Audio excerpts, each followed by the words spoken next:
G'day mates, and welcome to this hideous picture. I swear to God I didn't draw this. Go away now. Good. Okay, so I've quite enjoyed playing Shadowrun and can understand that those who would like to watch our playthrough would either not want to sit through the learning phase where we all bumble around like morons for a good few sessions, or don't want to spend a few hours catching up. This recap video is for those who want to skip straight to the start of week 5. That's going to be the next week, which should be out a few days after this video. I'll be doing some more content like this in March, hopefully, so yeah, enjoy. So we started the way most Shadowrun groups should, with Food Fight. The team is made up of the Hurricane, the Orc Street Sam, Jesus, the Human Adept, Quicksilver, the Elven Shaman, Neon, the Elven Technomancer, and Jazz, the Dwarven Rigger. I might do another piece on them later. The food fight went well, with the players rescuing their target and no one dying due to awful burgers. Next, the players got their first actual run from their fixer, Jake Dragonfly, to steal some data locked in an offline server. They did this by pulling up to the front door of the facility and grenading the guards standing there. Several frantic minutes later, and they left a blood-stained facility behind them, only to be ambushed by Mr. Johnson. They fought off the ambush and let Mr. Johnson live, but stole his limo. This was a major mistake. They were relaxing back at their hideout when the window was blown open and hostiles breached the building.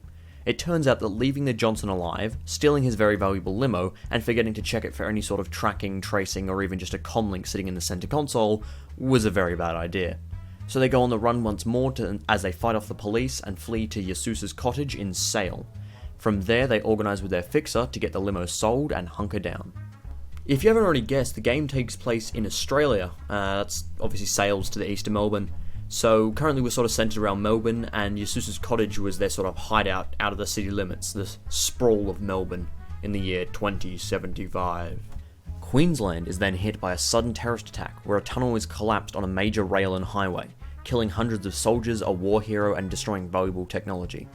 The players are thrown up on the news as the terrorists that caused this. Outback Rovers were the AA Corp that was attacked, and Papua New Guinea Solutions were on hand to help them.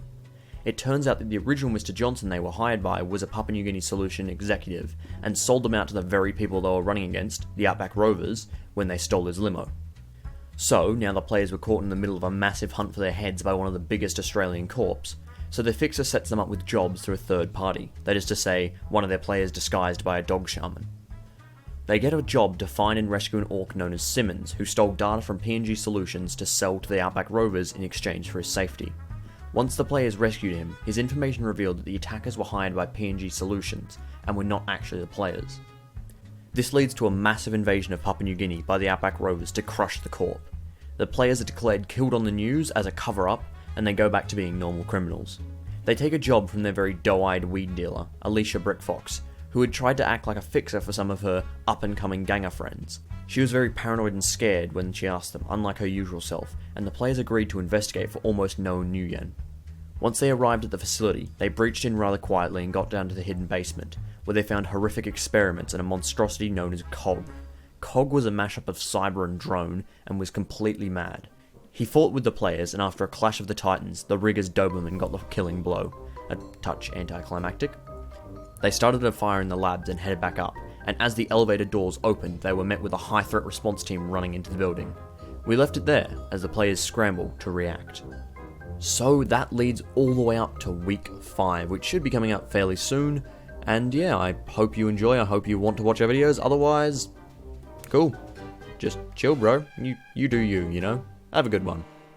Till next time everyone, see ya.